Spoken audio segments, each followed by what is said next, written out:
Hi darlings, కువైట్‌లో driving field ఎలా ఉంటదో ఈ వీడియోలో చెప్తాను, చూసేయండి.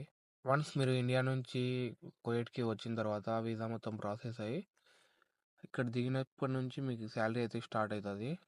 ఫస్ట్ 2-3 మంత్స్ అయితే మీకు అకామా తగలనీకి, ఇంకా లైసెన్స్ చేయడానికే సరిపోతది.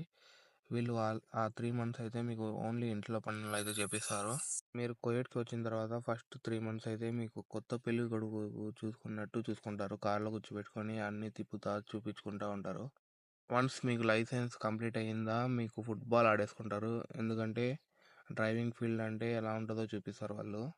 ఇంకా కొత్త రూల్స్ అయితే మామూలుగా లేవు. మనం రోడ్డు మీదకి వెళ్ళిన తర్వాత టెంపుల్ రన్ లాక్కనే ఉంటుంది, అంత ట్రాఫిక్ ఉంటుంది. అలానే కొంతమంది కువైటీలు అయితే ఇలా రోడ్లో స్టంట్ చేస్తూ ఉంటారు. మనమే జాగ్రత్తగా డ్రైవ్ చేయాలి. కువైట్లో కానూన్ ఎలా ఉంటుందంటే, కువైట్ వాళ్ళు తప్పు చేస్తే లైట్ తీసుకుంటారు, మనం చేస్తే ఖచ్చితంగా 6